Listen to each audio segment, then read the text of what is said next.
Hi everyone. आज के video में देखेंगे सोशियोलॉजी पेपर 2 का टॉप 50 मोस्ट इंपॉर्टेंट क्वेश्चन जो आपके आने वाले एग्जाम के लिए काफ़ी ज़्यादा इंपॉर्टेंट होगा। आज का प्रैक्टिस सेट नंबर 12 है। इससे पहले हमने 11 प्रैक्टिस सेट और साथ में most important MCQ topic wise complete किया हुआ है। अगर आपने वो सारे वीडियो नहीं देखे हैं तो आप जाकर वीडियो के प्ले लिस्ट में चेकआउट कर सकते हो। आपके एग्जाम के लिए काफ़ी ज़्यादा बेनिफिशियल होगा।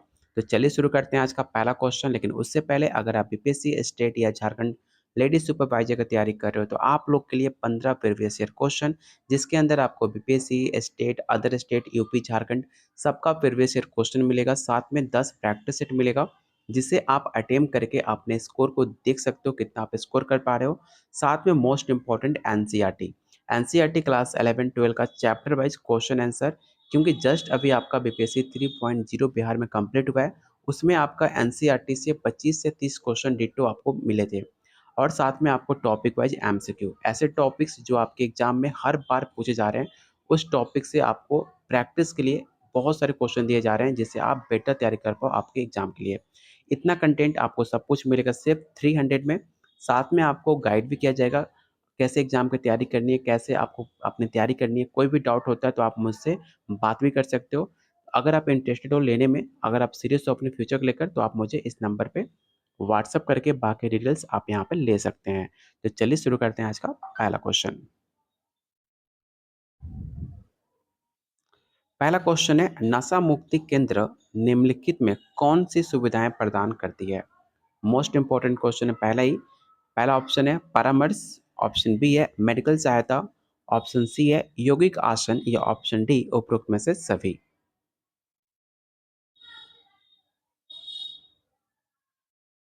पहली बात आप याद रखिएगा, नशा मुक्ति केंद्र किसके अंतर्गत आता है? तो याद रखिएगा, नशा मुक्ति केंद्र भारत सरकार कल्याण मंत्रालय द्वारा इसके अंतर्गत आ जाता है। ठीक है, तो इसका राइट आंसर क्या होगा? तो ऑप्शन नंबर आपका डी होगा, ऑल ऑफ दिस।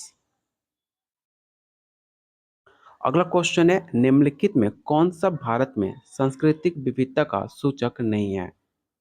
पहला ऑप्शन है प्रजाति, जाति, वर्ग या ऑप्शन डी है धर्म। इस क्वेश्चन को आप वीवीआई क्वेश्चन टिक आउट करना। देखने में काफ़ी आसान है लेकिन उम्मीद है कि इसमें आप मैक्सिमम लोग फंसोगे, इसलिए इस क्वेश्चन को आप वीवीआई क्वेश्चन टिक आउट करना। देखने में जो क्वेश्चन आसान होता है उसी में नंबर डूबता भी है। तो क्वेश्चन नंबर 34 का जो राइट आंसर होगा ऑप्शन नंबर सी हो जाएगा, वर्ग।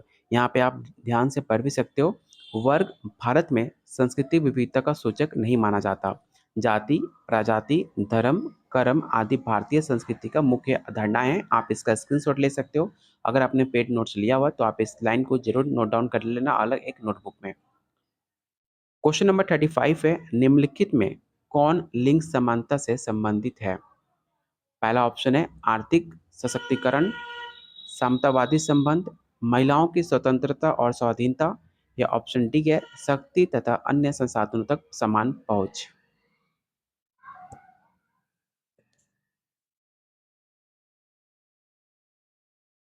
तो क्वेश्चन 35 का जो राइट आंसर होगा ऑप्शन नंबर डी हो जाएगा। क्वेश्चन नंबर 36, इस सैद्धांतिक परिप्रेक्ष्य को क्या कहते हैं जो इस बात पर बल देता है कि समाज कुछ ज्ञात अवस्थाओं से होकर गुजरता है, एकाधिक बार बार अथवा बार बार गुजरता है? ये स्टेटमेंट आपको किस उद्देश्य से दिया गया है, आपको ये बताना है किस सिद्धांत से बिलोंग करता है। पहला ऑप्शन है पुनर्वित्तीय उद्विकास, समरेखीय उद्विकास सिद्धांत, चक्रीय उद्विकास सिद्धांत या ऑप्शन डी है प्रतिवर्ती उद्विकास सिद्धांत।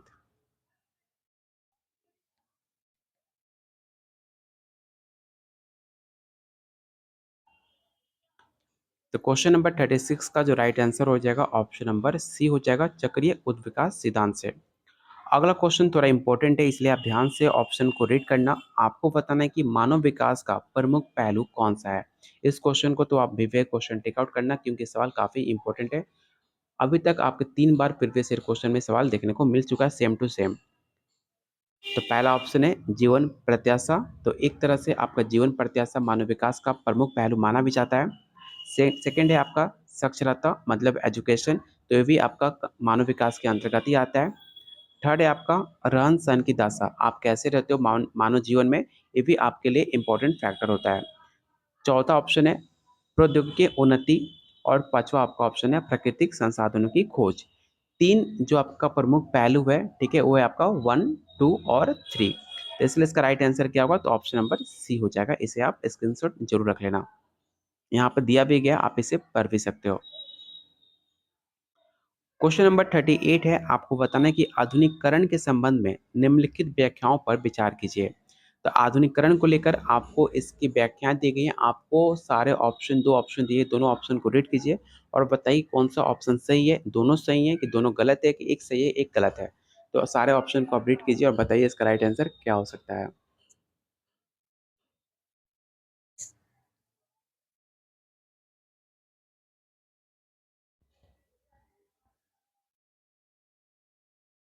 तो क्वेश्चन 38 का जो राइट आंसर होगा ऑप्शन नंबर सी हो जाएगा।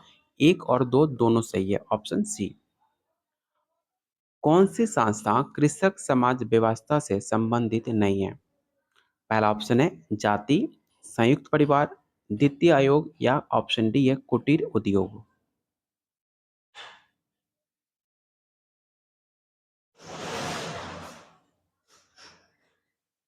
सबसे पहले आपको पता होना चाहिए कि द्वितीयक उद्योग में क्या-क्या आते हैं। तो याद रखिएगा, सेकेंडरी उद्योग में लौह अयस्क का उपयोग करना, रेल बनाते हैं, उसमें कार आते हैं। प्राथमिक क्षेत्र होता है कृषि, लैंगिक मछली पकड़ने काम, ये सब आपके प्राइमरी में आता है। और सेकेंडरी में आपका रेल बनाने काम, कार बनाने काम, जितने भी इंडस्ट्रियल काम होते हैं, वो सब आपके सेकेंडरी में आते हैं। और प्राइमरी में जितने भी आपके कच्चे माल का निष्कर्षण होता है, उत्पादन होता है, वो प्राइमरी में आता है। इसे भी आप याद रखना। तो क्वेश्चन 39 का जो राइट आंसर होगा ऑप्शन नंबर सी हो जाएगा। क्वेश्चन नंबर 40 जो कि काफी इंपॉर्टेंट है, किस पंचवर्षीय योजना का मुख्य उद्देश्य गरीबी हटाओ था? पहला ऑप्शन है चौथी पंचवर्षीय योजना, पांचवी पंचवर्षीय योजना, छठी या ऑप्शन डी है सातवीं। इस क्वेश्चन को याद जरूर रखना। सबसे पहले आपको पता होना चाहिए कि पंचवर्षीय योजना कब आई थी। तो 1974 से लेकर, ठीक है, 1974 से लेकर 1979 तक आपका पांचवी पंचवर्षीय योजना लाई गई थी, ठीक है। तो जिसमें आपका नारा था गरीबी हटाओ। तो इसका राइट आंसर क्या होगा? तो ऑप्शन नंबर बी हो जाएगा। इसे आप याद जरूर रखना। क्वेश्चन नंबर 41, कुछ यात्री रेलवे स्टेशन पर ट्रेन का इंतजार कर रहे हैं। इन यात्री को कहा जाएगा? एक संस्था, एक समुदाय, एक समिति या ऑप्शन डी या उपरोक्त में से कुछ नहीं। ध्यान से क्वेश्चन को रीड करना। एक रेलवे स्टेशन है जहाँ पर हम बहुत सारे पैसेंजर वेट कर रहे हैं ट्रेन का। तो उन यात्रियों को आप क्या कहोगे? एक संस्था कहोगे, एक समुदाय कहोगे, एक समिति कहोगे या इनमें से कुछ नहीं कहोगे? तो याद रखिएगा, ना एक संस्था, ना एक समिति है, ना आपका एक समुदाय। इसका राइट आंसर क्या होगा? तो उपरोक्त में से कोई नहीं, क्योंकि उनका कोई भी यूनिटी नहीं है। वो अलग-अलग लोग हैं जो एक जगह इकट्ठे हुए हैं ट्रेन को पकड़ने के लिए। इसलिए ना उसे आप समुदाय कह सकते हो, ना उन्हें संस्था कह सकते हो, ना उन्हें समुदाय कह सकते हो। उन्हें पब्लिक कह सकते हो। तो इसका राइट आंसर होगा ऑप्शन नंबर डी। अगला क्वेश्चन सेम पैटर्न पे सवाल अभी जस्ट मैंने कंप्लीट किया था।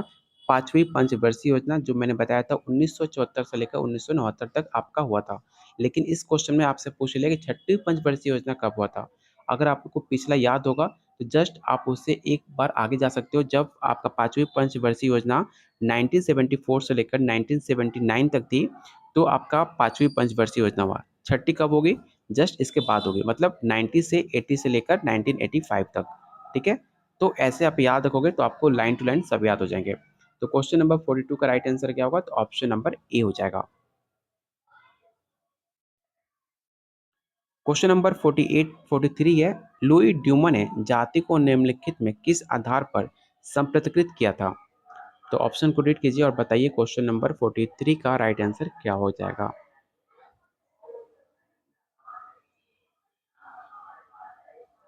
तो इसका राइट आंसर होगा ऑप्शन नंबर सी, पवित्र एवं अपवित्र का ऋणात्मक विरोध। ऑप्शन नंबर सी इसका राइट आंसर होगा।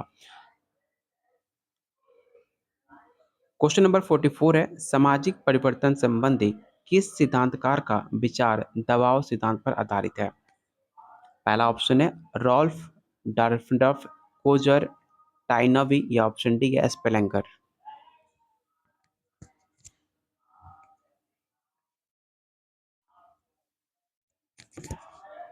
तो क्वेश्चन नंबर 44 का जो राइट आंसर होगा ऑप्शन नंबर ए हो जाएगा।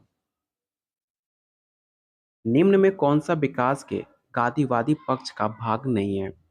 पहला ऑप्शन है सामाजिक न्यासित, ऑप्शन बी है अहिंसा, या ऑप्शन सी है सहकारी संघर्ष, या ऑप्शन डी सचनात्मक कार्य।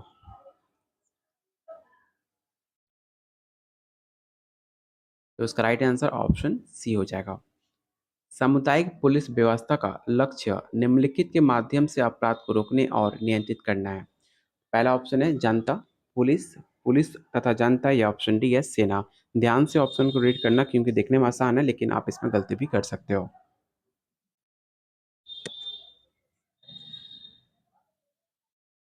तो क्वेश्चन नंबर 46 का राइट आंसर होगा ऑप्शन नंबर सी, पुलिस तथा आपका जनता। अस्थायी जनसंख्या संरचना के लिए निम्नलिखित में एक प्रक्रिया का चयन करें। मतलब एक अस्थायी जनसंख्या को लेकर उसके लिए एक प्रक्रिया का चयन करना है। जो आपके पास 4 ऑप्शन दिख रहे हैं, तो अस्थायी जनसंख्या संरचना कौन हो सकता है, आपको ये बताना है। देखो, कभी भी अस्थायी जनसंख्या उसे कहते हैं जब एक आपका स्थिर जन्म दर हो और उनका मृत्यु दर आपका स्थिर हो। कितने लोग आप मर रहे हैं, कितने लोग जन्म ले रहे हैं, अगर उसका स्थिर डाटा मिले, उसे अस्थायी जनसंख्या कहते हैं। कभी भी बढ़ती हुई जन्म दर और मृत्यु दर की आप अस्थायी जनसंख्या नहीं कर सकते हो, कभी भी उसमें 19-20 आपका होते रहेगा। लेकिन एक ही ऑप्शन है आपका स्थिर जन्म और मृत्यु दर, जो कि राइट आंसर हो जाएगा ऑप्शन नंबर ए।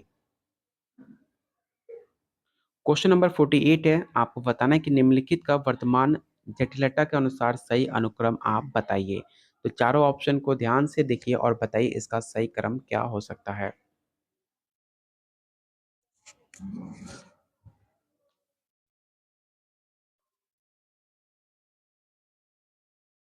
तो क्वेश्चन नंबर 48 का जो सही क्रम होगा ऑप्शन नंबर सी हो जाएगा। अगला क्वेश्चन है, सपुनानंद आश्रम निम्नलिखित में किससे संबंध रखता है? बोस्टल स्कूल से, ओपन जेल से, बंद जेल से, या ऑप्शन डी या प्रतिप्रेषण गृह से। याद रखिएगा, हमेशा आपका ये सवाल बोस्टल स्कूल या फिर चाइल्ड क्रिमिनल इस सब चीज़ से जो बच्चे का है, जो आपका 18 से जिनकी एज कम होती है, उनके लिए बोस्टल स्कूल आपका खोला गया था। जिनके लिए तो आपका सपूर्णानंद आश्रम के लिए, ठीक है, उससे संबंधित है। पहली बार कब खुला था? तो 1952 में खुला था। ये भी आप याद रख सकते हो। तो ऑप्शन इसका ए राइट आंसर होगा। क्वेश्चन नंबर 50, नगर, एक कस्बा, एक गांव किसका उदाहरण है? सामाजिक समूह का, समिति का, समुदाय का, या ऑप्शन डी है भौगोलिक क्षेत्र का। तो याद रखिएगा, एक नगर, एक कस्बा और एक गांव समुदाय का एक उदाहरण माना जाता है, जो कि राइट आंसर होगा ऑप्शन नंबर सी। अगला क्वेश्चन मोस्ट इंपोर्टेंट है। मैक्स वेबर के अनुसार सामाजिक कृत्य का दृष्टांत निम्न में कौन सा है? तो आपके पास 4 ऑप्शन दिख रहे हैं, चारों ऑप्शन को रीड कीजिए जल्दी से और बताइए क्वेश्चन 51 का राइट आंसर क्या होगा।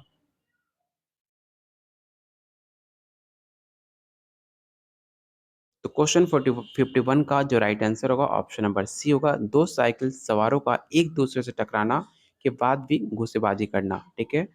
ऑप्शन नंबर सी इसका राइट आंसर होगा। इनकी मैक्स वेबर ने सामाजिक क्रिया के 4 रूप बताए थे, कौन कौन से? तो आप यहाँ देख सकते हो, पारंपरिक, प्रभावतात्मक, मूल्यांकनात्मक और तार्किक। इसका आप स्क्रीनशॉट जरूर रख लेना, आपके एग्जाम में काम आ सकता है। अगला क्वेश्चन है, निम्न में कौन सी सामाजिक प्रक्रिया नहीं है? तो काफ़ी आसान क्वेश्चन है, इसमें तो बिल्कुल भी किसी गलत नहीं होना चाहिए। याद रखिएगा, संवेदनशीलता कभी भी आपका सामाजिक प्रक्रिया नहीं माना जाता, जो कि आपका राइट आंसर होगा ऑप्शन नंबर डी। अगस्त कॉम्टे का प्रथम दर्शकता कौन था? मांटे एस्क्यू थे, मार्गन थे, सेंट साइमन थे, या ऑप्शन डी रेडफील्ड थे।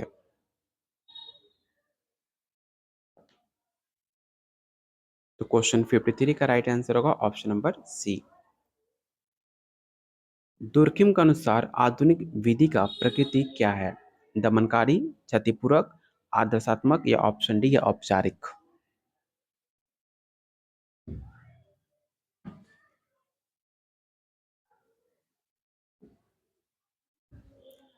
तो क्वेश्चन 54 का जो राइट आंसर होगा ऑप्शन नंबर बी हो जाएगा।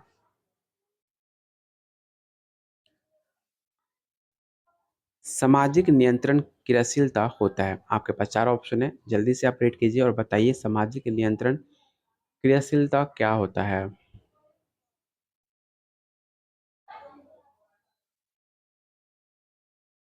क्वेश्चन 55 का राइट आंसर हो जाएगा ऑप्शन नंबर सी, औपचारिक एवं अनौपचारिक दोनों प्रकार के एवं नियमावलियों द्वारा सामाजिक नियंत्रण क्रियाशील होता है। ऑप्शन इसका सी राइट आंसर होगा।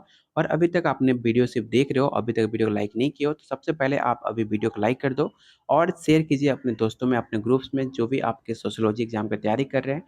और ऐसे अगर लोग ऐसे हैं जो अभी तक चैनल को सब्सक्राइब नहीं किए हैं, तो आप लोगों से रिक्वेस्ट है कि चैनल को जरूर सब्सक्राइब कर लीजिएगा।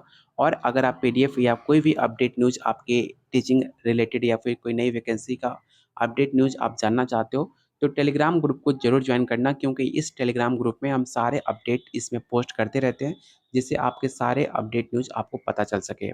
तो इसलिए टेलीग्राम ग्रुप को आप जरूर ज्वाइन कीजिएगा, जिसका लिंक मैंने डिस्क्रिप्शन बॉक्स और कमेंट बॉक्स में पिन कर रखा हुआ है, तो आप जाकर वहाँ से ज्वाइन कर सकते हो। और प्लीज़ वीडियो को लाइक आप ज़रूर कर देना।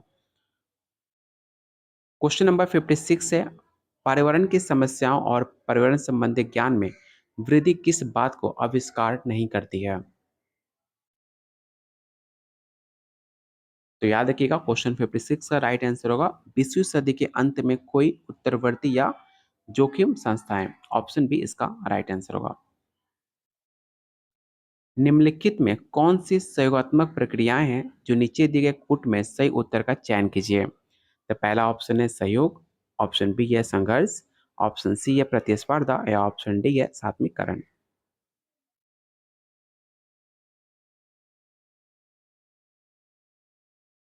तो इसका राइट आंसर होगा ऑप्शन नंबर डी 1 और 4।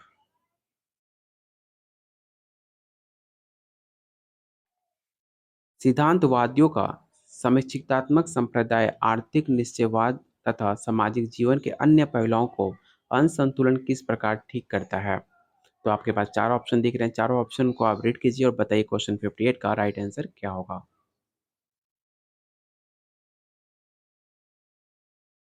तो क्वेश्चन 58 का जो राइट आंसर होगा ऑप्शन नंबर सी, आर्थिक तथा सांस्कृतिक क्षेत्र को ध्यान केंद्रित करना। ऑप्शन नंबर सी।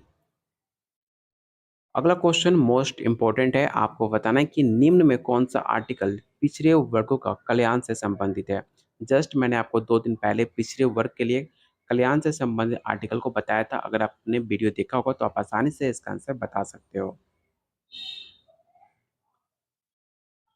तो याद रखिएगा आर्टिकल 15 का पार्ट 4 एंड आर्टिकल 16 का पार्ट 4 आपके अन्य पिछड़े वर्ग के बारे में बात करता है, जो कि राइट आंसर हो जाएगा ऑप्शन नंबर ए। जब हम परिवार को व्यक्तियों को एक गठित समूह के रूप में देखते हैं तो उसे हम क्या कहते हैं। तो याद रखिएगा जब हम परिवार को व्यक्तियों का एक गठित समूह देखते हैं उसे हम समिति कहते हैं। ऑप्शन नंबर इसका ए राइट आंसर होगा। अगला क्वेश्चन है, निम्नलिखित में कौन सा सामाजिक संरचना का पहलू नहीं है। भाषा, प्रतिमान, भूमिकाएं एवं परिस्थिति या ऑप्शन डी है संस्थाएं।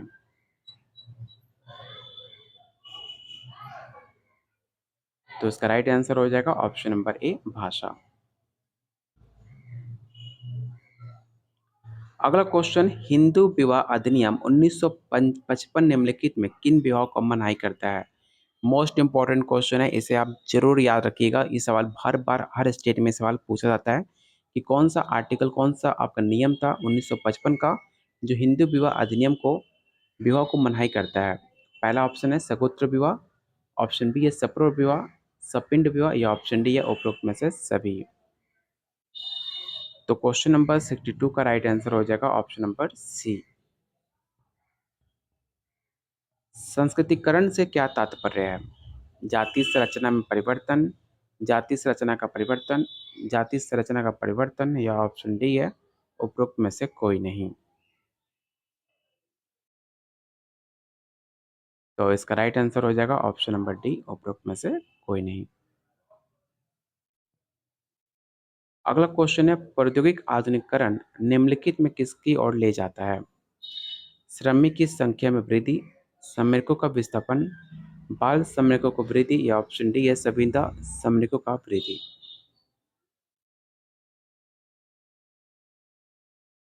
तो इसका राइट आंसर होगा ऑप्शन नंबर बी। अगला क्वेश्चन काफी आसान है, आपने 12 में पढ़ा होगा। बुर्जुआकरण क्या होता है। एनसीईआरटी क्लास 12 का चैप्टर नंबर 3 में ये आपको जो वर्ड है उसमें आपको देखने को मिल सकता है। ऑलरेडी मैंने एनसीईआरटी में आपको कंप्लीट कराया भी है।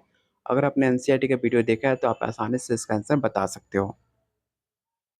तो क्वेश्चन नंबर 65 का राइट आंसर होगा ऑप्शन नंबर सी। अगला क्वेश्चन है, निम्न में कौन समिति का एक लक्षण नहीं है? लोगों की सामूहिकता, कतिपय उद्देश्यों का होना, स्वैच्छिक सदस्यता या ऑप्शन डी या आदर्श मानदंडों का अनुसरण। जिन्होंने अभी तक वीडियो को लाइक नहीं किया तो प्लीज़ आप लोगों से रिक्वेस्ट है कि वीडियो को लाइक ज़रूर कर देना और क्वेश्चन नंबर 66 का राइट आंसर हो जाएगा ऑप्शन नंबर डी, आदर्श मानदंडों का अनुसरण। तो टोटल आज के वीडियो में टोटल 33 क्वेश्चन थे। उम्मीद करता हूँ कि आपको वीडियो पसंद आई होगी। सारे क्वेश्चन काफ़ी इंपॉर्टेंट है आपके एग्जाम के लिए। तो वीडियो छोड़ने से पहले आप सब वीडियो को लाइक करके जाना क्योंकि काफ़ी एफर्ट लगती है। तो प्लीज़ वीडियो को लाइक आप करते हो तो हमें काफ़ी मोटिवेशन मिलता है आप लोग के लिए डेली और ऐसे वीडियो बनाने के लिए। अगर अभी तक आपने चैनल को सब्सक्राइब नहीं किया तो चैनल को ज़रूर सब्सक्राइब कर लीजिएगा क्योंकि इसमें आपको बहुत सारे रेगुलर क्लासेस मिलते रहेंगे जो आपके एग्जाम के लिए काफ़ी ज़्यादा इंपॉर्टेंट है। अगर आपने पेड नोट्स अभी तक नहीं लिया तो आप ले सकते हो।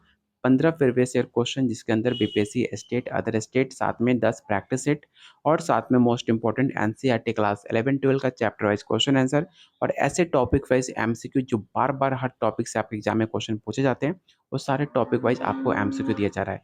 इतना कंटेंट आपको मिलेगा सिर्फ 300 में, साथ में आपको प्रॉपर गाइड और कोई भी दिक्कत हो तो आप मुझसे बात भी कर सकते हो। तो लेने के लिए अगर आप सीरियस हो तो आप मुझे इस नंबर पे व्हाट्सएप कर सकते हैं। बाकी डिटेल्स आपको यहाँ पर शेयर कर दिया जाएगा। जो डेली बहुत सारे बच्चे ले रहे हैं, आप भी ले सकते हो इस नंबर पे व्हाट्सएप करके। तब तक के लिए कीप वॉचिंग, कीप शेयरिंग।